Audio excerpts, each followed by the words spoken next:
Hey everyone, and welcome back to the Criss Karver channel. All right, today's a very special video.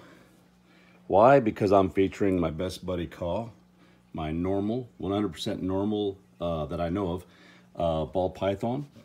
And for those of you who have ever watched my past videos, you know that I bought Ka when I was in the military in 1993. I was military police and thought I had to be cool, so I drove to Troy, Illinois, and bought Ka at a little mom and pop shop against my ex-wife's wishes. But anyways, I got Ka back then. So he is 27 years old this year in 2020. Actually, we made July 31st, which is my birthday. We made it his birthday to celebrate. So we kind of get a little hint on when his birthday is. So I knew he was born in July or August, so we just went ahead and made July 31st his birthday. So we both share a birthday. So anyways, this video is about a new gift that I bought Ka, and he is 27 years old, and I got him something new, which I put in there about 2 days ago, but he's anxious to get back in his cage, I think. That, or I'm just saying that.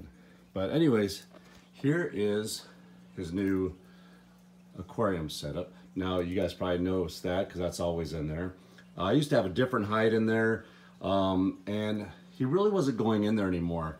So I found this at a pet store, and I loved it right from the first time I saw it. I was like, Ka's got to have that. So I put it in there, washed it up really good, and this is what it looks like. It's got a little hole right there, and it's got a hole over here, if you can see it. Goes in the side over there. And then I could actually see him from over here. And that's where his actual heating element is, down there. So he'll still be able to stay warm in this little confined area. So, yeah, and I was gonna get rid of the driftwood, but that's been his driftwood for at least 15 to 20 years. So I just cut down this piece because it wasn't fitting. So I cut a little piece in the corner so it fit up there, and I braced it against this so that he can't knock it over at any given time. Not saying he's not going to, because it's Ka, but anyways, that's it. And I'm gonna put him in there. It's his first time with all that stuff in there, so I'm gonna go ahead and put him in there. Right, Ka? Happy birthday, buddy. All right, here we go. We're gonna just slip you down in here. See how well he takes to his new setup.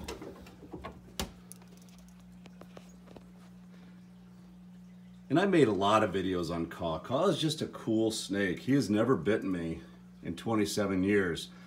You know, I got him when I was 20, maybe almost 21, and I'm turning 48 this year. So it's hard to believe that this snake has lived that long with me, and he's traveled from state to state when I was in the military.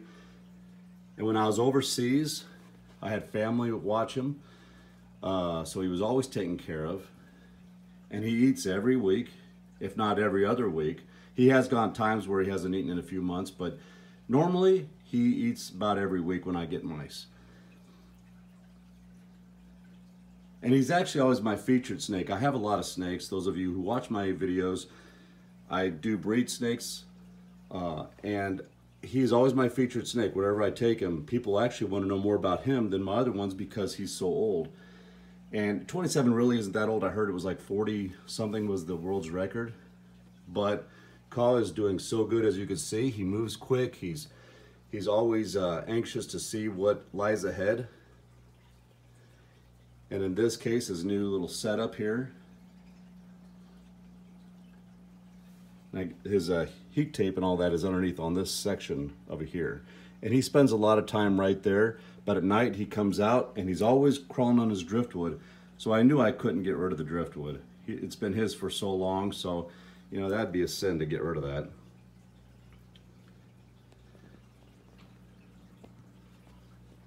I want to see if he goes in there. What do you think, buddy? And of course I get questions all the time. Do I recommend a ball python as the first snake? Absolutely, 100% yes. They're not that fast. They're very docile, and they don't, not moving fast is probably the best quality of a ball python, because a lot of people get freaked out when they slither really quick and they try to get away from you and you're trying to catch them and they turn around, they bite at you. Ball pythons aren't like that. You see how slow he's moving. That's as fast as he goes. Now, if I put him in the bathtub every now and then, he moves pretty quick and he'll go underwater and he has a good time with that. And he's actually had that bull for like 15 years too. So this is all sentimental, not just probably to me, but maybe to him too. So I try to give him the best of the best.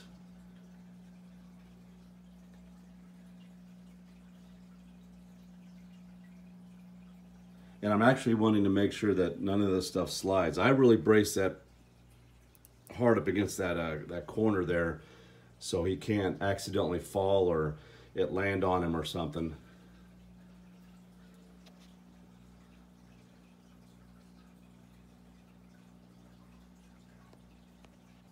Snakes are just cool. I don't know. There's so many people that don't like them.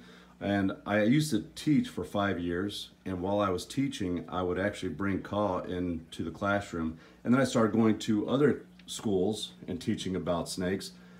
And it was funny because I could walk into a classroom and have maybe 75% of the kids and staff be petrified of a snake. And by the time I left, everybody would take a picture with him around their neck. Everybody was holding him or touching his tail or whatnot. I only had one lady in all those years that just would not touch him. So he's changed a lot of minds over his 27 years. And I love the fact that he can do that for somebody. And he's just a normal ball python. And we've come a long way with ball python since I've owned him. Because even when I owned him, I mean, albinos were scarce. You could never even see an albino. And pied ball pythons were only in magazines. They were being sold for $100,000, $200,000, and you could never see one. So, you know, I have pieds, I have albinos, and there's so many different morphs, millions of morphs that ball pythons have. I think that's why they're also a very good first pet, because you could pick the color you want and go look around for it. This is the inside here of that. He's got a lot of space to curl up.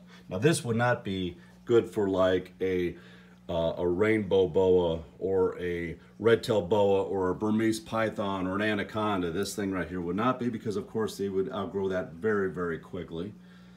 But KHA is full size. He's about 3.5, 4 feet, maybe that. So full size male, that's what they get to.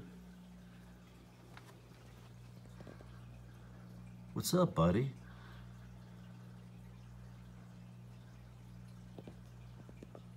Now, I've only bred KHA once. I bred him to a pinstripe female just to see if he had a hidden gene. And we didn't see anything come out in that clutch except pinstripes and normals, which are all cool to me. But he didn't show a secret gene that I was hoping he had. Not right, buddy? Here, I thought I cleaned all the glass off. Still got some on there. I think he's happy. I think he's a happy guy. And that's going to be his new setup for a while. Well, everyone, I'm going to go ahead and sign off. I have a few more videos to do. I got some new fish where my flower horn used to be. She's been gone for a while now, so I finally got some new fish in yesterday. And I'm going to put those on the next video. I also have some snake egg cutting videos that I'm going to put on there. So stay tuned and let me know what you think about KHA's new cage. And I will see you next time. Be sure to hit that like button and hit the subscribe button, and we will see you next time.